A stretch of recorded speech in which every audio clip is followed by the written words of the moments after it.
Vetancast Séries, autoridades no assunto. Olá pessoal, sejam bem-vindos a mais um Vetancast, o podcast oficial da Vetanco. A gente ainda está no módulo Saúde Respiratória. Hoje, com o último episódio da série, a gente vai abordar fatores gerais do complexo de saúde de doenças respiratórias dos suínos.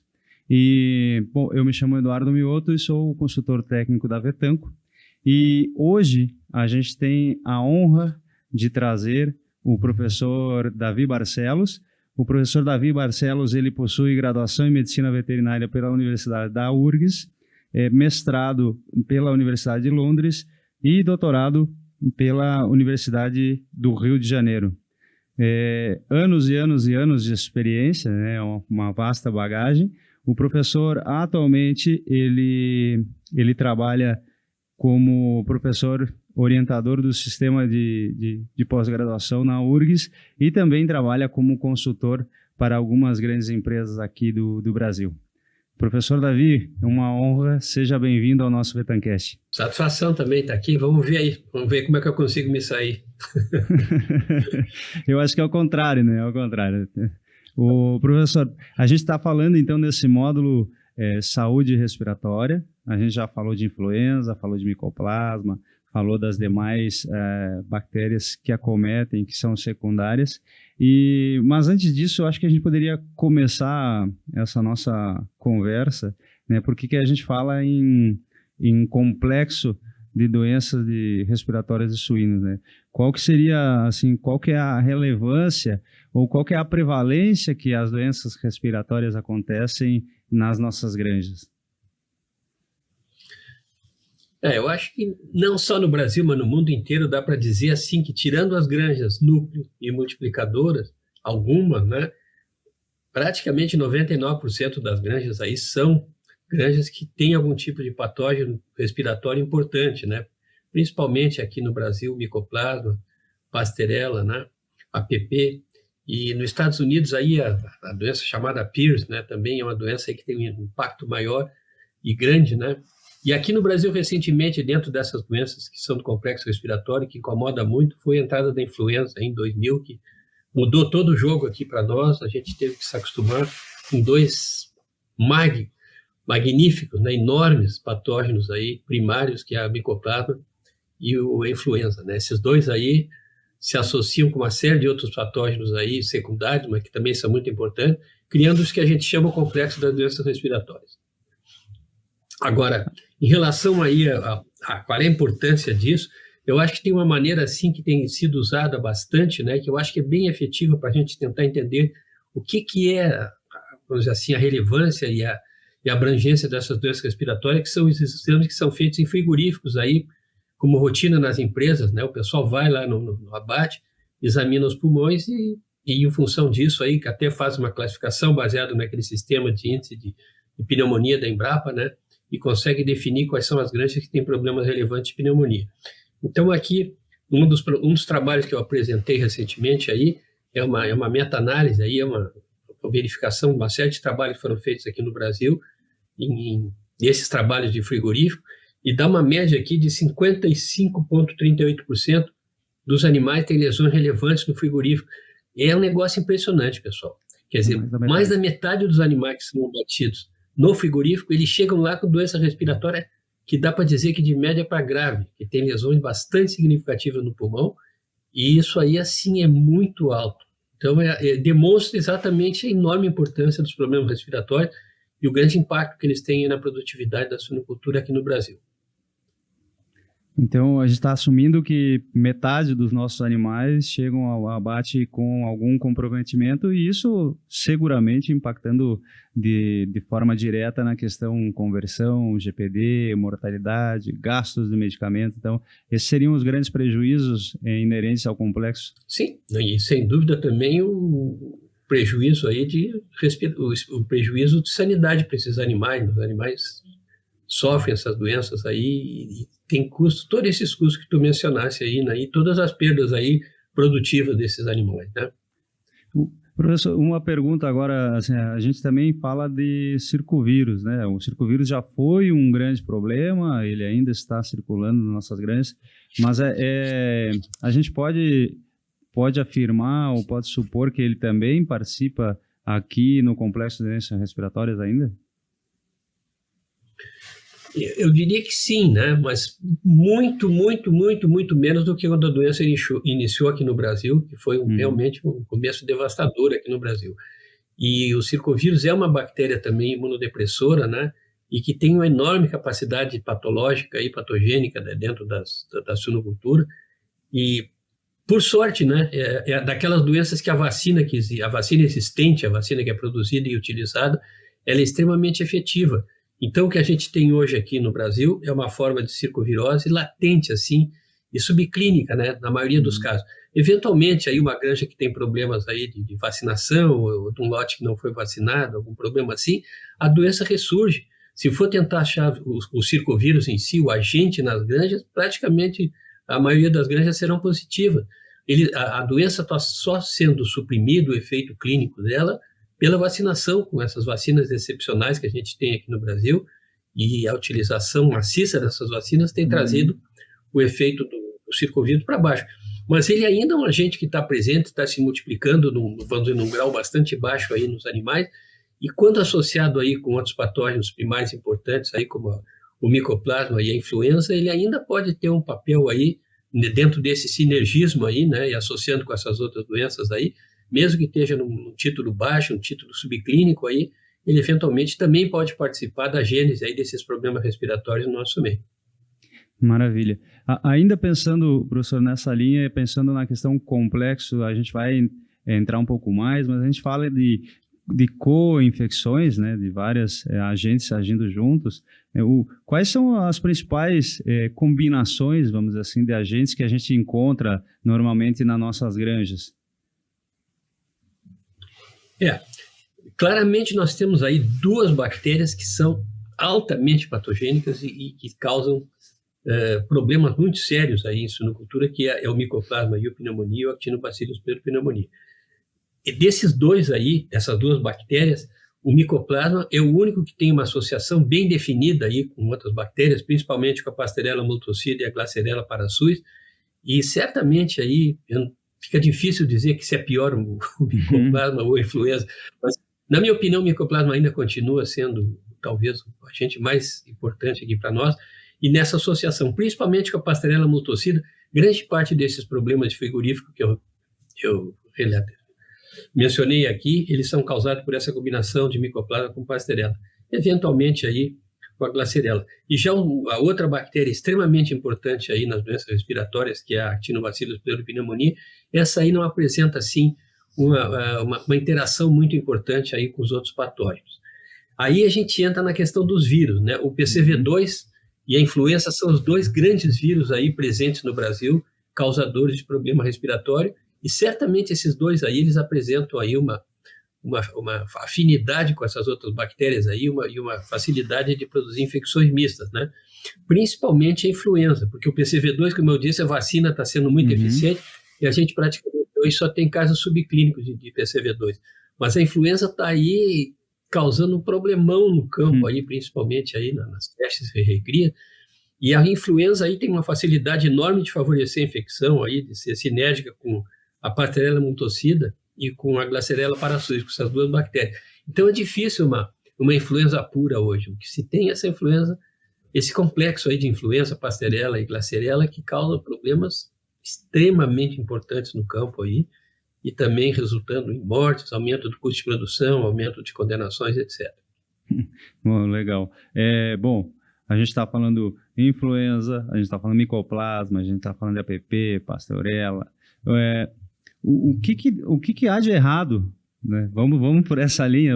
Aí, já pensando no que favorece o aparecimento de tantas doenças no nosso sistema ou na nossa suinocultura hoje. Onde é que a gente está pecando? Quais são os principais fatores de risco? Aí é uma novela assim de 5 capítulos aí para levar 2 dias falando. Mas, de qualquer forma, nós começamos a ter muita noção disso aí e conhecer muito disso aí quando surgiu o circovírus aqui no Brasil, e que o circovírus é muito sensível aí a essas interações aí com fatores de ambiente, manejo, pressão de infecção, estresse, etc., né? E que isso aí era uma coisa que o pessoal utilizava, os conhecimentos principalmente que estavam sendo desenvolvidos na França lá pelo professor François Madec, e chamavam de pontos de Madec. E aí esse negócio era impressionante, assim, esse camarada dissecou todos esses pontos aí, vamos dizer assim, que favorecem as infecções de vírus e bactérias, principalmente no caso ele estava trabalhando com o PCV2, e demonstrou aí que ele tinha 20 pontos. Quanto mais pontos tivesse errado dentro do sistema de produção, maior ia ser o prejuízo causado pelo circovírus. E era uma relação extremamente direta, os trabalhos deles são fantásticos, assim, ao demonstrar essa relação linear, assim, né? Quanto mais a gente errava nessas práticas aí, que são aumento de estresse, aumento da pressão de infecção e aumento de transmissão, coisas que são influenciadas pelo ambiente, manejo, instalações e também aí pela acessibilidade dos animais. Então, esses pontos aí, né, são os que basicamente a gente procura hoje controlar dentro do nosso sistema de produção, melhorando aí, reduzindo o estresse dos animais aí por várias técnicas, de várias formas, né, reduzindo a pressão de infecção, utilizando boas técnicas aí de limpeza, de infecção, reduzindo aí também a umidade, que favorece muito a permanência dos patógenos, a sobrevivência dos patógenos no ambiente, e também toda essa questão de transmissão, que é muito influenciada pela lotação das baias, né? A transmissão é muito influenciada pela lotação das baias, e que os animais têm mais contato, focinho a focinho, eles respiram mais próximos dos outros, eles transmitem melhor. E também aí alguns detalhes de construção, como, vamos dizer assim, as divisórias sólidas nas baias versus divisórias que sejam com os fiozinhos, assim, que sejam vazadas, né? Onde há a possibilidade maior dos animais trocarem aí aerossóis e trocarem também focinho a focinho, né? A transmissão de bactérias, tudo isso aí gera, então, uma melhoria da transmissão. E também essa questão outros pontos relacionados aí à pressão de infecção é relacionado com a limpeza das instalações, né? Aquela permanência daquelas lâminas de água no fundo das baias com muito cheiro, né? Que gera muito gás, e fezes secas que geram muito pó. Quer dizer, tem várias situações aí dentro das granjas que são favorecedoras dessas infecções aí no ambiente, e geram mais ou menos as definições desse autor francês aí, o Madec, que colocou aí, dissecou todos esses pontos e provou que realmente, né, os patógenos sozinhos têm um efeito. No momento que os patógenos se associam com esses outros fatores, o efeito é 4, 5, 6 vezes mais acentuado, né? Então, não adianta só a gente pensar em usar vacina, usar medicação aí para os patógenos secundários, a gente tem que pensar também em reduzir o efeito desses fatores que são sinérgicos aos agentes infecciosos e que acabam aí causando agravamento das infecções respiratórias. E também que esquecesse, vamos dizer assim, esse conceito errado, que só medicação e só vacinação vão resolver os problemas, quando na realidade isso aí não é real. Isso não funciona desse jeito. A gente tende a usar algumas ferramentas como muleta, né, professor? E tu vê, a gente vira e mexe e volta no pacote básico de biosseguridade, né? Sempre tanto externa quanto interna. E nessa linha eu gosto de um conceito que tu sempre falas, é que uma das maiores dificuldades ou problemas da suinocultura brasileira é a questão da mistura de origens, né? Eu não sei como eu não tinha falado nesse aí, porque para mim esse é o pior de todos. Esse aí, assim, ia ser o Oscar do problema para nós aqui. Vai ter o maior prêmio, né? Esse é o pior de todos. É inacreditável o que isso aí faz. E aí os trabalhos aí estão para provar, tem vários trabalhos mostrando o impacto aí da mistura de origens. É impressionante isso aí.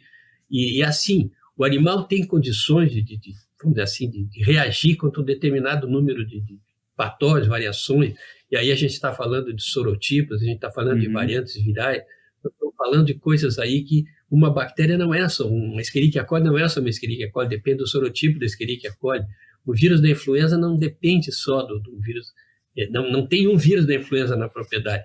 Eu acho que na palestra que eu dei recentemente aí dentro da Vetanco, eu mencionei um trabalho lá realizado em Minnesota, que o camarada durante 28 meses esteve acompanhando granjas de suínos, aí 30 e tantas granjas, e ele detectou, assim, com o passar dos meses, ele examinava essas granjas mês a mês, e com o passar dos meses aí, variavam os tipos de vírus da influenza que estavam dentro daquela granja, estavam flutuando diferentes vírus.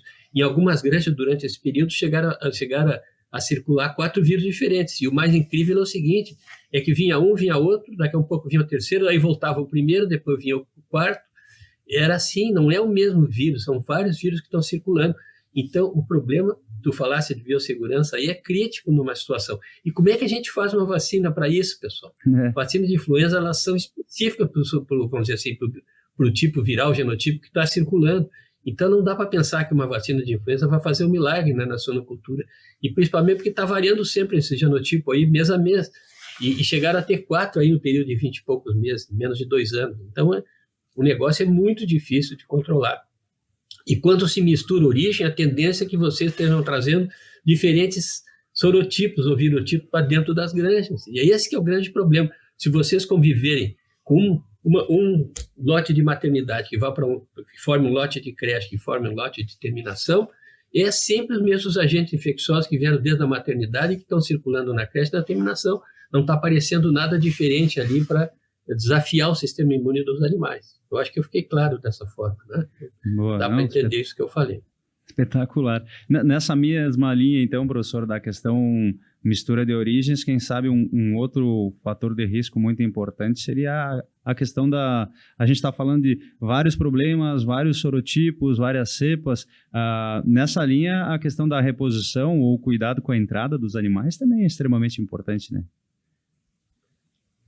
Sem dúvida. E aí eu dou um exemplo aí, recentemente sob a minha orientação lá na URGS, se concluiu um doutorado aí que foi exatamente a forma de trazer micoplasma para dentro das granjas sem que haja a introdução do problema.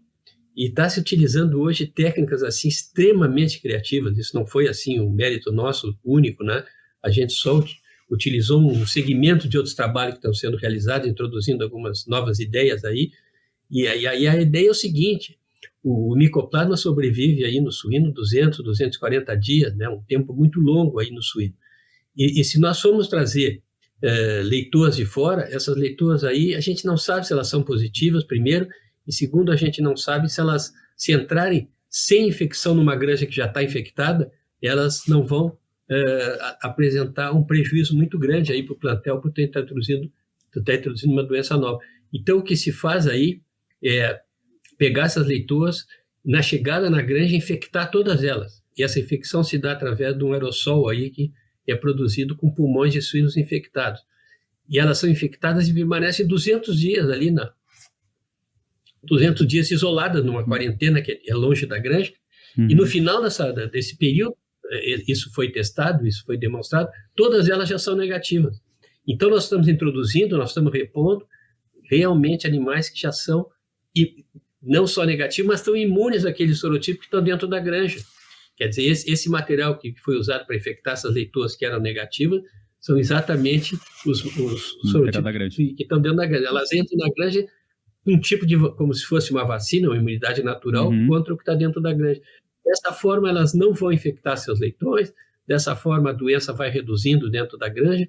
Essa granja, apesar de que ainda permanece positiva, vamos dizer assim, o impacto do micoplasma é mínimo dentro dessas granjas. Se consegue resultados espetaculares aí em termos de produção e de sanidade, simplesmente manipulando a introdução dessas leitoas, não trazendo para dentro da granja uma população sensível, e essa população sensível se infectar e explodir o problema clínico dentro da granja. E sempre lembrando, né, essas leitoas que entram dentro desse processo aí, elas vêm de granjas livres, né, de fornecedores de material genético negativos para micoplasma. Elas se infectam, se dá um período para que elas se tornem negativas, e quando termina esse período, que a gente tem certeza que elas são negativas, elas entram nas maternidades, e aí, se tiver alguma infecção dentro da granja, provavelmente vão ser poucas que vão se infectar, e se infectar já tem imunidade dentro dessa granja, porque esse vírus já está circulando lá, o problema é mínimo. Então, esse aí são processos criativos que estão se adotando aí, não só para essa doença, mas para várias outras, que estão nos ajudando muito aí para essas doenças que as vacinas não são multivalentes. Existem vacinas de micoplasma, essas vacinas são eficientes, só que tem muita variação genética aí no micoplasma. Quer dizer, essa vacina comercial, eventualmente, ela não pode proteger tão bem contra uma cepa de campo, né? Esse processo aí faz com que os animais se infectem e tenham uma imunidade extremamente sólida, né? Para essas cepas de campo, né? E depois, que já estão circulando nessa granja que esses animais vão entrar, e terminado esse tempo, eles vão estar imunes, podem entrar lá porque eles não vão adoecer contra aquelas cepas que estão dentro da granja. Muito legal, muito prático. Esses detalhes são muito importantes, né, professor? Quando a gente fala de micoplasma, porque pensando no complexo, quem sabe ele é a estrela, né? Ele é o principal vilão do complexo de saúde, de doenças respiratórias, né? Então, importantíssimo. Não, na realidade, hoje nós temos 2 inimigos públicos aí violentos, né? Os bandidos aí, que é o micoplasma e a influenza, né? A influenza é tão problemática quanto o micoplasma, e a influenza tem outro viés aí, que ela tem muita variedade genética, né? Muito mais que o micoplasma. Então, e a mesma situação vamos dizer, da influenza humana, e todo ano que a gente vai tomar vacina, é uma vacina diferente, né? E a diferença básica aí, por que não faz isso que os caras estão fazendo na medicina humana para suíno? É que é um processo caríssimo, né? São bilhões, são milhares de sequenciamentos aí e exames aí genéticos para ter certeza quais são os agentes que estão incididos numa determinada região. E suíno aí não é só questão de região, é questão de granja, né? Então é muito complicado, seria se conseguir essa perfeição aí de conhecimento imunológico, de conhecimento vacinal para poder produzir uma vacina que fosse eficiente para todas as granjas de suíno. Então, o mais lógico é a gente trabalhar com essas técnicas criativas aí, por exemplo, né, dessa infecção controlada aí, e resolver o problema dessa forma. Muito bom. Pensando no complexo como um todo, a gente já falou dos principais agentes, a gente falou dos principais fatores de riscos, pensando já em evoluir um pouco mais na questão diagnóstico do complexo como um todo, tu acreditas que a melhor ferramenta realmente seria a questão das monitorias sanitárias, seja campo e principalmente frigorífico? Não, sim, e assim, hoje nós temos técnicas aí, laboratoriais fantásticas, né? Hoje em dia, com essas técnicas moleculares, iniciou com PCR, hoje a gente já tem PCR quantitativo, nós temos outras formas de PCR, nós temos agora o sequenciamento, que se tornou um custo bastante baixo aí para bactérias, tem o MALDI-TOF, que é uma técnica também maravilhosa aí de classificação e diagnóstico bacteriano.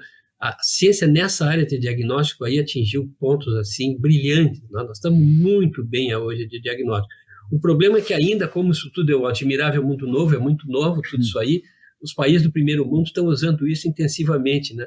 E nós aqui no Brasil, infelizmente, aí os custos para nós ainda são razoavelmente proibitivos. A gente não tem essas condições de fazer umas monitorias tão eficientes como eles fazem. Eu tenho ido a congressos aí nos Estados Unidos e vejo o que eles fazem lá. É um negócio assim que dá uma inveja boa, né? Não é uma inveja assim de querer mal eles porque eles estão conseguindo fazer, a gente não consegue fazer. Mas infelizmente aqui a gente ainda está não engatinhando, não está. Acho que a gente já está começando a caminhar nessa área aí. E certamente esses processos todos eles começam extremamente caros, inclusive, e em seguida os preços vão caindo e vai se tornando totalmente possível fazer. Eu vejo assim, nos próximos anos, grandes revoluções para o Brasil, seguindo o que está acontecendo aí na Europa e nos Estados Unidos, em termos dessas monitorias. Mas aqui, por enquanto, alguns laboratórios dessas grandes integrações, elas já estão comprando esses sequenciadores, esses PCRs aí automatizados. Então, eu acho que o Brasil já está começando a entrar nessa tendência. Eu fico muito feliz aí de que eu sei que no futuro nós vamos estar chegando nessas monitorias aí que tu me pergunta, que já são feitas no exterior e que causam aí um impacto muito grande. Apesar de que no caso deles, né, como eles têm ainda uma doença terrível que é chamada PIRS, e nós temos uma vantagem enorme em relação a eles. Se tu perguntar qual é a situação melhor aqui ou lá, eu diria que ainda é aqui, com toda a dificuldade que a gente tem de não ter um conhecimento e não ter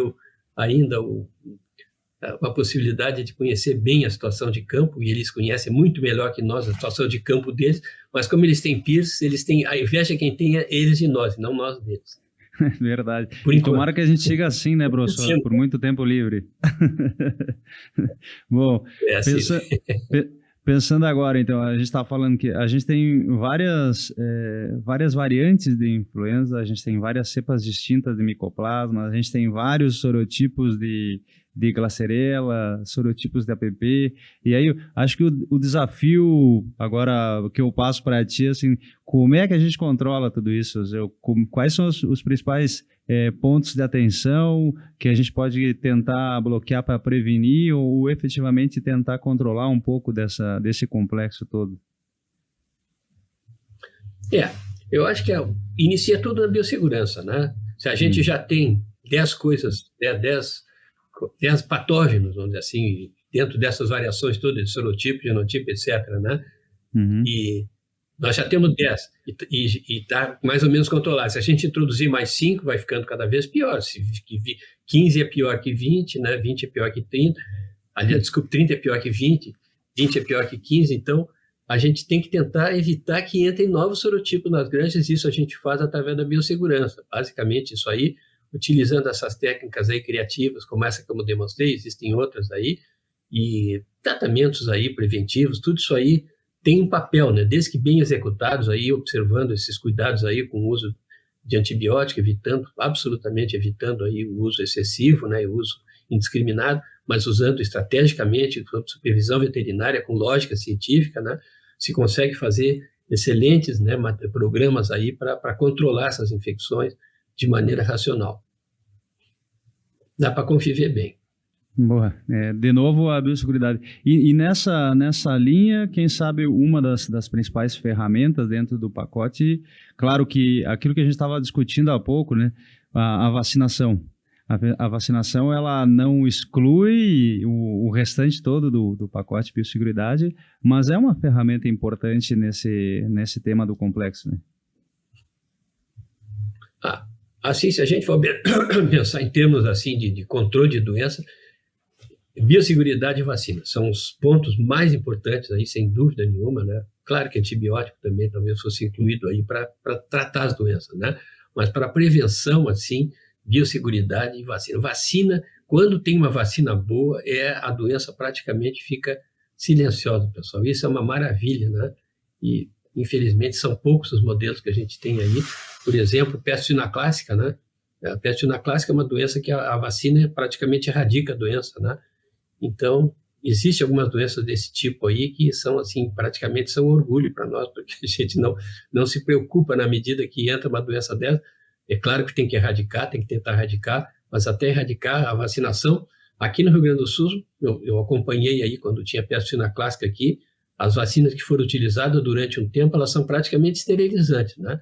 Depois de tempo de uso, desaparece o vírus dos rebanhos. Então, vacina para mim, assim, é o topo da linha aí. Eu acho que o que tem que fazer é novos estudos aí, melhores, mais avançados, na imunologia de todos esses patógenos aí, tentar desenvolver vacinas mais eficientes, para aquelas vacinas que não se tem ainda uma que seja eficiente, tentar desenvolver umas que sejam polivalentes e que realmente provoquem essa cura, né, e até talvez a erradicação da doença. Boa. A aftose é uma outra doença que é dessa forma, né? Praticamente vocês eliminam a aftose só vacinando durante um período longo, né? Nessa linha, professor, acho que para ir fechando a nossa conversa aqui nesse tema de hoje, a gente está falando em erradicação de algumas doenças, e aí pensando, a gente falou do micoplasma e da influenza como vilões, mas agora mais diretamente do micoplasma. A gente sabe que tem algumas granjas livres, a gente vê algumas vertentes lá fora do pessoal trabalhando para erradicar. Como tu vês esse tema, pensando na nossa suinocultura Brasil, daria para fazer uma erradicação do micoplasma? Bom, existe muita experiência mundial da Europa e dos Estados Unidos aí em erradicação de micoplasma. Isso aí está muito bem conhecido, as técnicas são muito bem descritas e assim, e são eficientes, né? São eficientes, mas não são 100% eficientes. Então, o que existe hoje em termos de erradicação de micoplasma, existem diferentes técnicas, muitas funcionam muito bem, e o muito bem aí é 70%, 80% de eficiência. O grande problema é que essas técnicas aí, a tendência delas é a duração vamos dizer, do estado imune negativo, o estado infeccioso negativo nas granjas que sofreram o processo de infecção. É praticamente previsível que essas granjas vão se infectar em 1, 2 anos, 2 anos, 5 anos. 5, 6 anos aí é quase um limite assim que essas granjas permanecem positivas. E aí nós caímos num outro problema, que são processos bastante dispendiosos, caros, né, esses de erradicação, e sempre que for fazer isso aí tem que pegar e calcular o custo-benefício, né, e torcer para que aquele parâmetro que a gente utilizou para determinar o custo-benefício, se foi 2 anos, se foi 5 anos, que vá atingir aquele período. O pior é quando o camarada gasta uma fortuna, né, para fazer essa erradicação, e calculou aí que vai ficar 3 anos livre do micoplasma, e 15 dias depois dele terminar, ele já está contaminado de novo. Que pode acontecer. Realmente esses patógenos aí têm vias enormes de escape aí, e a reinfecção ocorre muitas vezes de maneiras, processos que foram extremamente bem realizados, não se entende como é que recontaminou, não se conhece tudo da biologia desses agentes e da possibilidade dele voltar, né? Então isso sempre existe.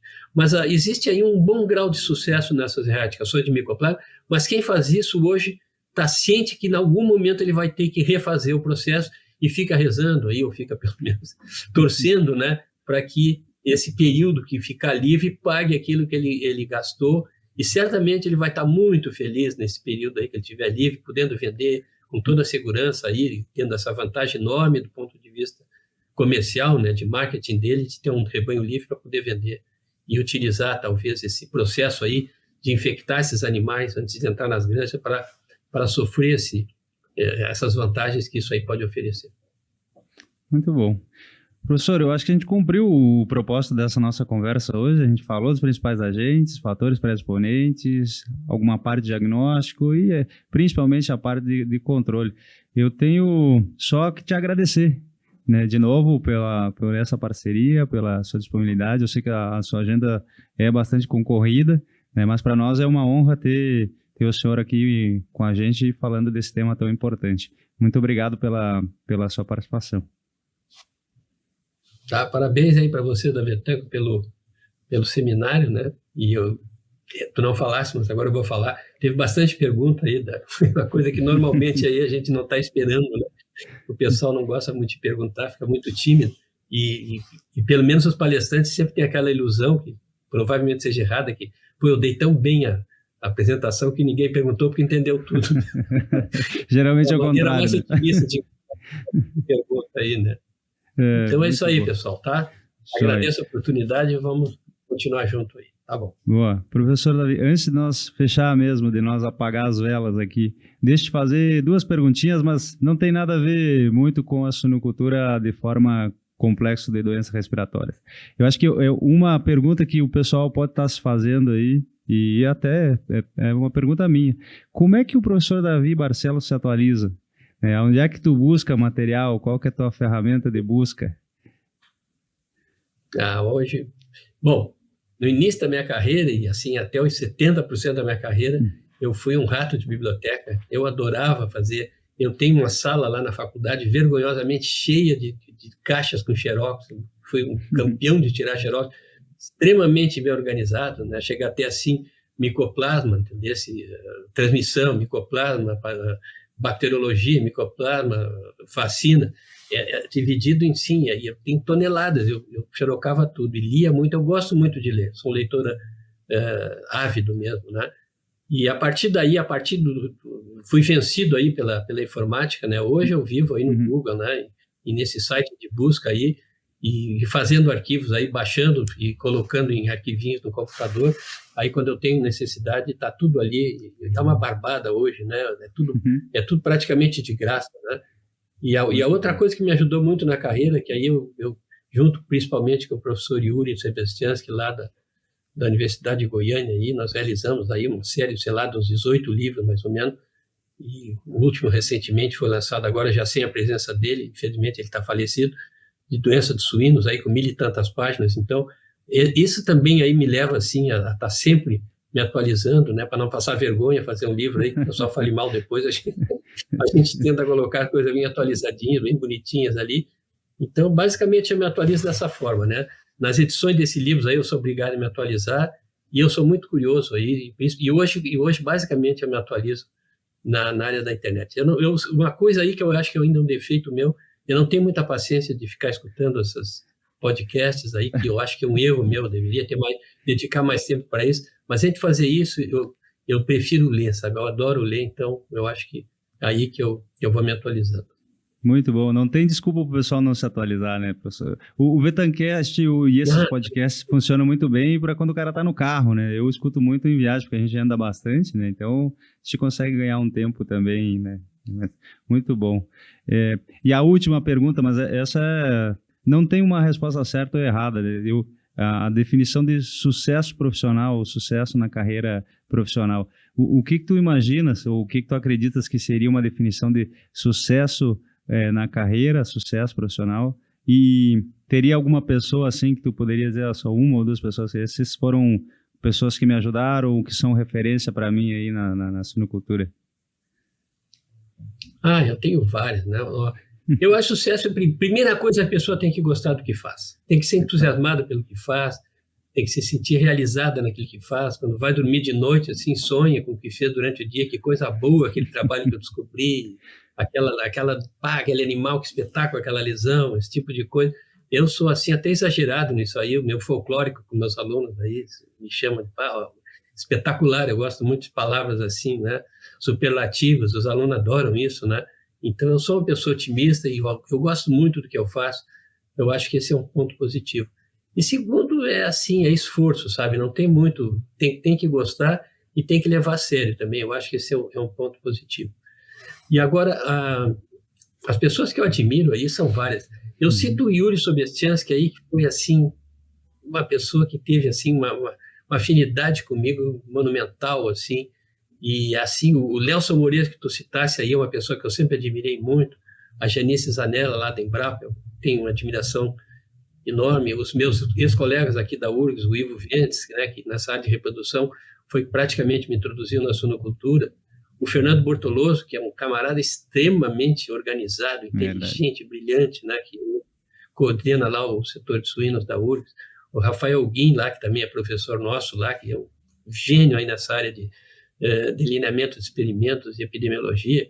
E, assim, a Ana, que também trabalha Ana Melage, né, que é professora lá, que está me substituindo na área de clínica.